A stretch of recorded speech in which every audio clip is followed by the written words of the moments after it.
Quelle course de fou furieux on a eu à Mandalika en Indonésie pour la 15e course de cette saison 2023 de MotoGP. On a eu des bagarres, on a eu des dépassements, on a eu des rebondissements, on a même eu un pilote français qui a joué la victoire. Bref, c'était magnifique. N'oubliez pas de liker, partager, commenter et surtout vous abonner à la chaîne, c'est très important. Nous on est parti pour le débrief. Et on commence donc par le classement de la course. Victoire de Francesco Bagnaia après une remontée sensationnelle. Il s'impose devant Maverick Viñales et Fabio Quartararo 3e. On retrouve Fabio Di Giannantonio à la 4e place, magnifique. Marco Bezzecchi qui était blessé, qui fait top 5, parfait. Brad Binder 6e devant son coéquipier Jack Miller 7e. Enea Bastianini est 8e. Et on retrouve ensuite Alex Rins qui était de retour 9e et Aleix Espargaro qui complète le top 10. Ils n'ont été que 14 sur 21 à terminer cette course. Il était sous pression ce week-end, tout n'a pas été dans son sens et au final, c'est le grand vainqueur de ce week-end. Francesco Bagnaia s'est donc imposé ce week-end, enfin, parce que ça faisait quand même un petit moment qu'on l'avait plus gagné, ça faisait depuis l'Autriche, soit 4 courses sans victoire, c'est assez rare pour le préciser. Et franchement, c'était pas la victoire la plus facile de sa carrière, hein. Loin de là, le week-end a commencé vraiment de manière catastrophique. Déjà, il passe par la Q1 en qualification, ce qui est extrêmement rare, il fait une erreur sur son dernier tour. Du coup, il ne passe pas en Q2 directement. Et en plus de cela, en Q1, il se fait éliminer par son propre équipier Enea Bastianini, qui était de retour après plusieurs week-ends d'absence. Franchement, ça commençait très très mal. Et il est parti 13e des 2 courses du week-end. Surtout que pendant ce moment-là, Rory Martin, qui se bat pour le titre avec lui, a fait une meilleure qualification. Et en course sprint, il a fait une course parfaite. On va en parler un peu plus tard dans la vidéo. Et pour Francesco Bagnaia, ça a été une course difficile. Il a gagné des places, certes, mais il ne termine que 8e de la course sprint. Il n'a marqué que 2 petits points quand Martin s'est imposé. À ce moment-là, Francesco Bagnaia n'était plus le leader du championnat. Et vu la forme du moment de Rory Martin et la qualification très compliquée de Francesco Bagnaia pour la course, ça allait être compliqué et on pensait même que Martin allait creuser l'écart au championnat. Et au final, eh bien non, Rory Martin est parti à la faute alors qu'il était en tête de la course. Franchement, c'était incroyable. Francesco Bagnaia lui a fait une remontée vraiment impeccable. Je crois qu'à la fin du premier tour, il se retrouve déjà 6e. Il a gagné 6 ou 7 places après le départ. Enfin, c'est complètement fou. Ensuite, il remonte position après position et il se retrouve sur le podium au moment où Rory Martin tombe. Il se retrouve 2e de la course derrière Viñales, qui lui a des pneus soft. Il n'a pas le rythme, tout simplement, à un moment donné. Bagnaia, lui, sur des pneus médiums, ça se passe beaucoup mieux. Il dépasse Maverick Viñales et il prend la tête de la course et il ne va plus jamais lâcher la tête de la course. Même s'il était très prudent à la fin de course, puisque même Viñales était en train de le remonter à la fin, il termine la course avec vraiment un rien d'avance sur Maverick Viñales, alors qu'à un moment donné, il avait plus d'une seconde d'avance sur le pilote espagnol. Bref, c'était totalement maîtrisé tout de même. 6e victoire de la saison pour Francesco Bagnaia. Ça faisait donc un petit moment qu'on ne l'avait plus gagné. Et enfin, c'est fait. Sa victoire combinée au 0 pointé de Rory Martin fait que le pilote italien reprend du coup la tête du championnat du monde avec 18 points d'avance sur son adversaire Rory Martin. Ça va faire un bien fou à Francesco Bagnaia. On sentait qu'il y avait pas mal de pression. La pression, on sait très bien que le pilote italien, il la gère pas totalement très bien. Voilà, ça va lui faire de bien vraiment cette victoire. Et on va voir ce qu'il va donner à nouveau en Australie. Il y a encore 2 courses qui vont s'enchaîner, là, l'Australie, et puis ensuite il y aura la Thaïlande tout de suite après. Donc là, on est vraiment dans le vif du sujet. C'était vraiment le moment de gagner pour Francesco Bagnaia. Parlons maintenant de Maverick Viñales qui a fait un très bon week-end. L'Aprilia a été très compétitive, notamment le vendredi en essai, et puis même en qualification. Franchement, c'était très très bien. Maverick Viñales a fait la première ligne, derrière Luca Marini. Il y avait même un petit peu de frustration de ne pas avoir fait la pole position. Au vu des essais libres, on voyait vraiment une Aprilia en pole position. Elles avaient clairement le rythme. D'ailleurs, on avait 2 Aprilia sur la première ligne. C'est pour dire. En plus de cela, pour la course sprint, les 2 pilotes Aprilia ont choisi la stratégie agressive avec les pneus soft, ce qui fait que Viñales a pris un très bon départ et s'est même retrouvé en tête de la course devant Luca Marini. Il a même un petit gap à un moment donné, donc ça se passait très très bien. Jusqu'à ce qu'au final, les pneus soft cèdent, il n'y avait plus du tout de rythme dans ces pneus soft et Maverick Viñales a dégringolé au classement. Il s'est fait dépasser par Jorge Martin, puis ensuite il s'est fait dépasser par les deux pilotes VR46, Luca Marini et Marco Bezzecchi, pour finalement terminer 4e de la course sprint. Les pneus soft, c'était pas forcément la meilleure stratégie, mais au final 4e, c'était pas si mal, mais il y avait mieux à faire. Mais pourtant, ça n'a pas empêché les pilotes Aprilia de refaire la même stratégie pour la course, alors qu'elle est 2 fois plus longue. Ils ont décidé d'aller sur des pneus soft à nouveau, alors que ça n'avait pas marché le samedi. Ils y ont tenté le dimanche.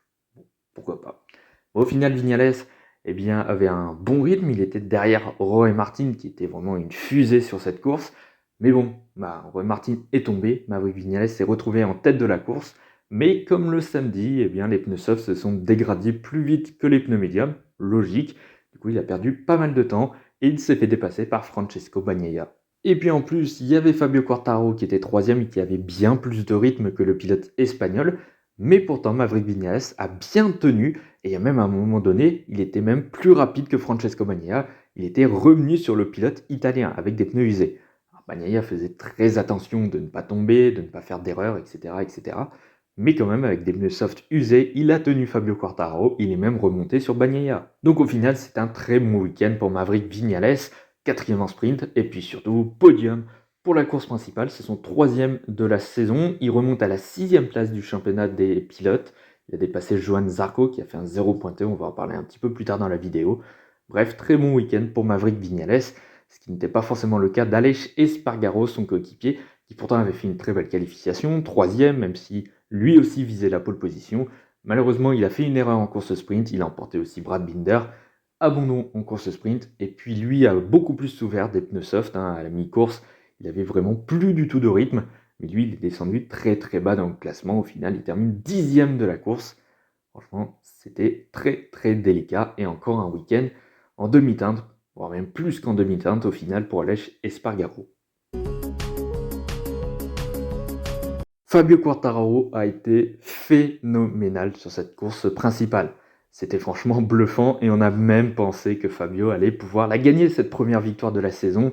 Il était pas loin du tout. Je crois qu'il termine à moins d'une seconde de Francesco Bagnaia. Il était vraiment dans la roue de Viñales, qui était lui-même dans la roue de Bagnaia. Franchement, à un moment donné, j'ai vraiment cru que Quartararo allait gagner. Et en plus, c'était lui qui avait un moment le meilleur rythme en course. Face à Bagnaia et Viñales, il était clairement le plus rapide. Normalement, il aurait dû gagner cette course. Mais malheureusement, il y avait Maverick Viñales qui était en perdition. Enfin, pas perdition, mais c'était bien compliqué sur ses pneus. Mais sauf que Fabio Quartararo n'a pas trouvé le moyen de dépasser le pilote espagnol. S'il réussissait à dépasser Viñales, franchement, il serait revenu comme une balle sur Bagnaia et je pense qu'il l'aurait aussi dépassé. Mais bon, ça s'est pas passé comme prévu finalement. Mais bon, au final, ça fait un 3e podium cette saison, un 2e sur les 3 dernières courses, donc ça c'est franchement très encourageant. Franchement, ça a été un top week-end à nouveau. Meilleure qualification de la saison avec les Pays-Bas, je crois, avec la 4e place, donc déjà c'était vraiment bien. Ensuite, en course sprint, il a eu un peu de mal, surtout au départ. Il a perdu quelques positions, je crois. Il était sur le podium provisoirement, et puis ensuite il a perdu 2 places, si je ne me trompe pas. Au final, ça fait top 5 en course sprint, c'est pas si mal que ça. Et puis en course principale, pareil, le début a été vraiment très compliqué. Il s'est retrouvé sur le podium à un moment donné, je crois, au départ. Il a pris un bon départ. Mais le problème, c'est qu'il n'a pas réussi à avoir du rythme sur le début. Il s'est fait dépasser par pas mal de pilotes. Je crois qu'il est descendu 6e. Sauf qu'après, franchement, il avait un très très gros rythme. Alors après, il profite évidemment de la chute de Roy Martin, de la forte dégradation des pneus d'Aleix Espargaro. Il se retrouve sur le podium, mais après, il a un rythme royal. Il va vraiment aller chercher Maverick Viñales et Francesco Bagnaia. J'ai vraiment cru en cette victoire. Sa dernière victoire en MotoGP, elle date du Grand Prix d'Allemagne 2022. Ça fait plus d'1 an qu'on ne l'a pas vu gagner. Franchement, je l'ai vu. Je l'ai vu vraiment, cette victoire. Mais bon, dommage. Vraiment, quand j'ai vu l'écart fondre, j'ai vraiment tremblé. Je tremblais dans tous les sens. Plus l'écart fondait, plus je tremblais. Enfin, c'était totalement dingue. Ouf, ça fait du bien de voir Fabio Quartararo se battre pour une victoire. Ça faisait très, très, très, très longtemps. En tout cas, il y a quand même une bonne dynamique chez Yamaha. En tout cas, pour Fabio Quartararo, ça se passe bien. 2 podiums sur les 3 dernières courses, c'est pas mal. Il commence à avoir du rythme quand même. Espérons qu'à Phillip Island, ce soit la même chose. Mais ça va déjà mieux qu'en début de saison où c'était vraiment catastrophique. La Yamaha était nulle part. Là, ça va un peu mieux. J'ai l'impression que Fabio comprend un peu mieux sa moto, peut-être aussi qu'il y a eu des améliorations. Bon, en tout cas, ça se passe peut-être un peu mieux quand même. Mais bon, on ne sait pas trop sur quel pied danser avec Yamaha parce qu'il y a un week-end qui va être bon et puis l'autre qui va pas être bon. Regardez, en Inde, podium, Japon, ça s'est pas bien passé. Indonésie, à nouveau podium. Peut-être qu'en Australie, ce sera plus compliqué. En tout cas, je ne l'espère pas. J'espère que Fabio Quartararo va continuer sur sa dynamique actuelle. Ça se passe, disons-le, globalement bien, même si la moto est clairement pas encore performante. Un petit mot aussi sur le week-end de Fabio Di Giannantonio qui a fait, je pense, son meilleur week-end en carrière. Moi qui dans la précédente vidéo, juste la vidéo qui est sortie jeudi, je parlais du niveau assez moyen de Fabio Di Giannantonio. Sa meilleure place était 8e en course principale. Bah là maintenant, c'est 4e. Ouais, ce week-end, il a vraiment été très très bon. Sachant que depuis 3 week-ends de course, maintenant, il n'a plus de coéquipier. C'est donc lui qui est propulsé, du coup, leader de l'équipe Gresini. Et ça se passe plutôt bien, il s'est bien réveillé. Malheureusement, au moment où il a perdu son guidon. Ça, c'est bête. Mais en ce moment, il y a quand même une nette progression chez Fabio Di Giannantonio. Malheureusement, ce sera probablement ses derniers Grands Prix en MotoGP. Donc ça, c'est un peu bête. 7e en qualification, donc ça c'est vraiment pas mal du tout. En course sprint, il fait une belle course, 6e au final. Son meilleur résultat en course sprint cette saison, qui était 8e lors du dernier week-end au Japon, donc vous voyez qu'il y a quand même une progression. Et puis en course principale, alors le début a été compliqué, il a navigué à peu près aux alentours de la 10e position, il a perdu quelques places au départ. Et puis ensuite, à la fin de course, il avait vraiment un très très bon rythme, il a dépassé plusieurs pilotes pour finalement finir au pied du podium. Donc franchement, bravo à Fabio Di Giannantonio. Malheureusement, il se réveille un petit peu trop tard. Parlons aussi un peu du week-end des pilotes de la VR46 qui étaient tous les deux blessés, surtout Marco Bezzecchi qui avait une clavicule cassée qui s'est fait opérer juste la semaine dernière. Marini lui revenait de blessure. Pour Marco Bezzecchi, franchement c'était impressionnant, avec une clavicule qui était encore très douloureuse. Il fait 9e en qualification, donc c'est pas mal quand même, avec une clavicule pétée, c'est pas mal. Et puis la course sprint, il fait une remontée, il finit sur le podium. Voilà, aux côtés de Luca Marini aussi. Donc on avait 2 clavicules cassées sur le podium de la course sprint. À part ça, tout va bien. Franchement, c'était une course sprint vraiment grandiose de la part de Marco Bezzecchi. Et puis il a refait la même en course principale, alors c'était un peu plus compliqué, il avait un peu moins de rythme. Au final, il fait top 5. 5e. Et au final, il marque plus de points que Rory Martin sur l'ensemble du week-end. On est pas mal là. Et puis pour Luca Marini, qui lui revenait après 2 week-ends manqués, après une blessure lui aussi à la clavicule, il fait la pole position en qualif. Voilà. Et puis l'après-midi, il fait 2e en course sprint pour couronner un petit peu le tout. Voilà, hein. On avait eu tout simplement 2 clavicules cassées sur le podium, c'est juste génial. Malheureusement, en course principale, il y a moins de chance. Il prend un peu un mauvais départ. Puis après, il est victime de Brad Binder qui freine trop tard et qui le percute. Voilà, de toute façon, il avait un long lap à faire. Il l'a même pas fait. Enfin, si, je crois qu'il l'a fait puisqu'il est reparti, mais sa course était terminée. Finalement, c'est un abandon. Clairement dommage parce qu'il y avait du rythme pour Luca Marini ce week-end. Donc, à voir ce qui se passera tout simplement pour le week-end prochain en Australie. En tout cas, un très bon week-end pour la team VR46, malgré leurs 2 pilotes qui étaient blessés. Un petit mot aussi sur les pilotes KTM, ça n'a pas été encore un week-end facile. En ce moment, KTM est un peu en perte de vitesse et même leur leader Brad Binder a fait un week-end mi-figue, mi-raisin. En qualification 5e, ça c'est plutôt pas mal, hein. Binder en qualification, il est pas trop bon en général. Là, ça s'est bien passé avec la 5e position. Malheureusement, il est envoyé au tapis par Aleix Espargaro. Là, c'est lui la victime. Et en revanche, c'était lui l'agresseur, hein, lors de la course principale. À 2 reprises, franchement, le frein tardif sur Marini, c'était un petit peu tardif déjà, et puis un peu dangereux en même temps.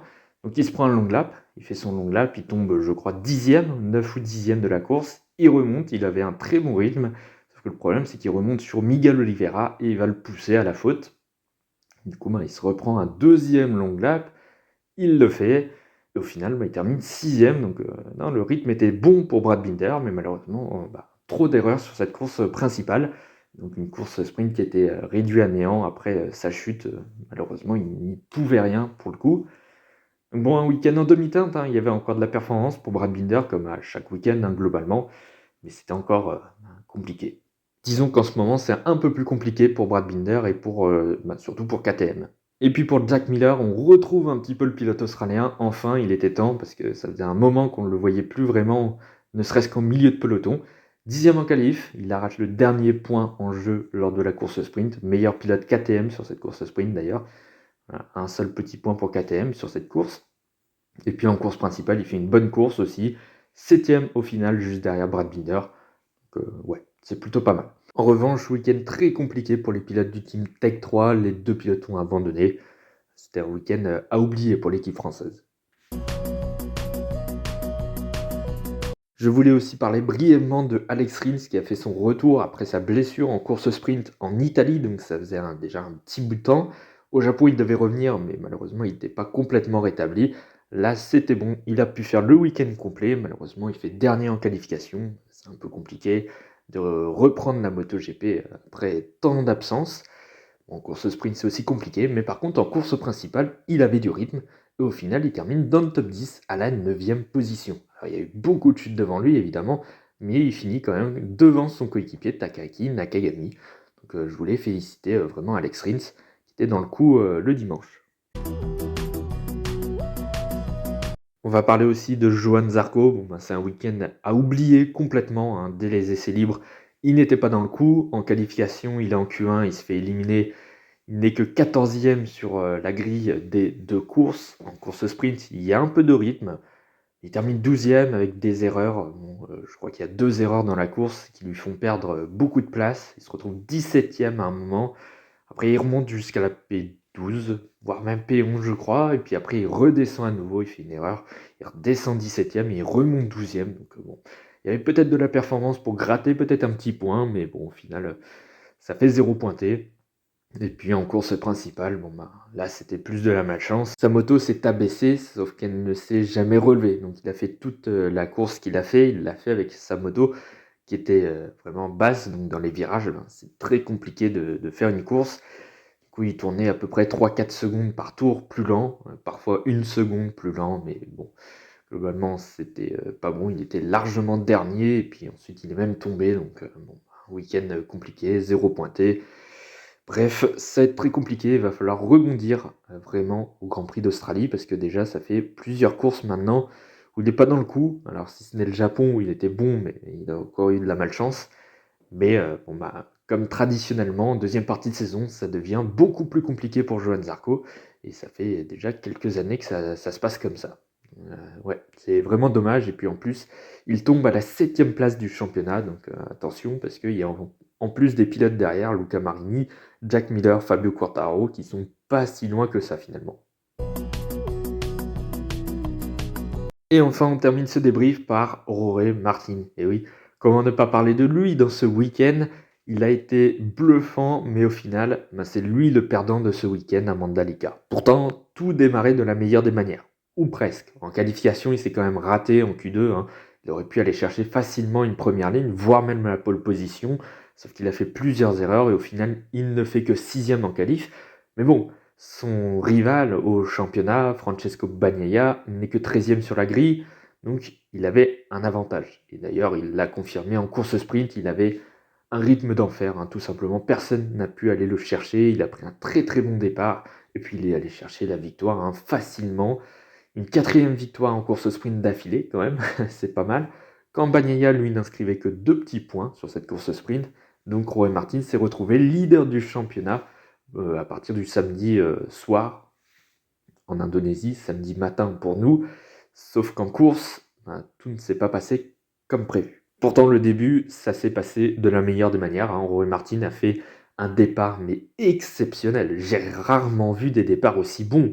Il était 6e sur la grille, il s'est retrouvé premier au premier virage. Ouais, il a passé 5 pilotes en quelques mètres en fait. C'est juste dingue, il avait un rythme de fou, il était largement en tête, il allait remporter une nouvelle victoire jusqu'à ce qu'il fasse une petite erreur et qu'il va tomber. Et oui, Rory Martin est tombé alors qu'il était en tête de la course. Ça rappelle un certain Francesco Bagnaia. Et pourtant là, c'est son adversaire. C'est bien Rory Martin qui a fait une erreur qui va lui coûter cher quand même au championnat, puisque de plus 7 points avant cette course principale, il retombe à moins 18 points au championnat. Il a perdu beaucoup d'avance, alors que Martin ce week-end était bien meilleur que Bagnaia et était tout simplement le meilleur pilote de ce week-end. Et ça arrive un petit peu au pire des moments, juste au moment où Roy Martin faisait l'injonction et avait même dépassé Francesco Bagnaia au championnat, dans un moment où il était dans une dynamique vraiment extrêmement positive, où en même temps Bagnaia lui était dans une dynamique plutôt négative. Franchement, il y avait tout pour que Martin s'envole au championnat. Et là, on inverse un petit peu les rôles, là, d'un coup. Enfin, ça va très vite, puisque Bagnaia, lui, gagne la course. Martin chute. Ça fait un 25-0 contre Rory Martin. Ça fait très mal et ça va faire mal au mental. Après, dans ce malheur, il y a quand même un peu de chance. C'est qu'il va pouvoir se remettre tout de suite dans le bain dès la semaine prochaine, puisqu'on enchaîne les courses avec le Grand Prix d'Australie. Donc il n'y aura pas beaucoup de temps pour repenser à ce qui s'est passé aujourd'hui. Donc ça, c'est plutôt bien pour Roy Martin au final. Mais attention, il ne faudrait pas que les dynamiques s'inversent à nouveau, parce que quand on l'a vu, Bagnaia a chuté en Catalogne, et depuis, c'est Martin qui a pris l'ascendant sur Bagnaia. Attention que ça ne fasse pas l'inverse maintenant à partir de ce Grand Prix d'Australie. Espérons qu'on aura toujours une bataille aussi serrée entre Bagnaia et Martin, parce que la lutte au championnat, elle est juste magnifique. Malheureusement, Rory Martin s'est raté sur ce Grand Prix. C'est sa première chute depuis le Grand Prix des Amériques, donc c'est depuis le tout début de saison. Donc c'est pour dire, Rory Martin fait peu d'erreurs cette année. C'est ce qu'on lui reprochait l'année dernière. Cette année, il a grandi, donc franchement, c'est un bien meilleur pilote cette année, en plus dans une équipe satellite. Bon bah voilà, il a fait une erreur ce week-end. Voilà. Maintenant, on va voir quel sera son niveau pour le week-end à Phillip Island. Maintenant, je vous affiche les notes que j'ai données aux pilotes et aux constructeurs pour ce week-end en Indonésie. Et nous, sans plus tarder, on passe au championnat. Au championnat des pilotes, Francesco Bagnaia reste en tête finalement, puisqu'on s'était quitté sur le dernier débrief en tant que leader pour Francesco Bagnaia, ce qui n'était pas le cas après la course sprint évidemment. 18 points d'avance du coup maintenant sur Rory Martin, Marco Bezzecchi toujours 3ème devant Brad Binder, Aleix Espargaro 5ème, Maverick Viñales dépasse Johan Zarco pour la 6ème position, le français est donc 7ème maintenant, Luca Marini 8ème, Jack Miller 9ème et Fabio Quartararo qui se rapproche du pilote australien au championnat, mais il est toujours 10ème. Ça y est, c'est officiel, au championnat des constructeurs, Ducati est bien champion du monde 2023. Bon, depuis le Portugal, la première course, on savait très bien que Ducati allait être champion du monde, il n'y a pas de souci là-dessus. KTM garde sa 2ème position, Aprilia reste 3ème et Yamaha redépasse Honda à nouveau grâce à ce podium de Fabio Quartararo. Honda est donc à nouveau dernière de ce championnat. Au championnat des équipes, c'est toujours l'équipe Pramac qui est en tête malgré le double abandon lors de ce Grand Prix d'Indonésie. Il n'y a finalement eu que les 12 points de la victoire de Rory Martin en course sprint pour scorer des points pour l'équipe italienne. Derrière, on a toujours le team Muni Ver 46 qui eux ne font à peine mieux finalement en course puisqu'il y a le top 5 de Bezzecchi mais l'abandon de Luca Marini et l'équipe officielle Ducati qui est toujours 3ème. Voilà, c'est la fin de ce débrief de ce Grand Prix d'Indonésie. Nous on se retrouve du coup normalement jeudi ou vendredi pour la prochaine vidéo. Normalement, ce sera pour parler du Grand Prix de Laguna Seca 2008. Ça faisait déjà quelques semaines que je devais sortir la vidéo, mais il y a eu de l'actualité, donc j'ai plutôt été sur l'actualité niveau transfert MotoGP notamment. Là, cette fois-ci, ça devrait être bon. Cette semaine, on va parler de Laguna Seca 2008, une course mythique. Franchement, si vous ne l'avez pas vue, il faut absolument la regarder. Et puis sinon, pour les débriefs, on se retrouve normalement dimanche prochain pour le prochain débrief pour le Grand Prix d'Australie. Vu que la course sera très tôt le matin, j'aurai le temps à nouveau, comme aujourd'hui, de faire le débrief dès le dimanche. Normalement. Donc bon, bref, moi je vous dis à bientôt pour la prochaine vidéo.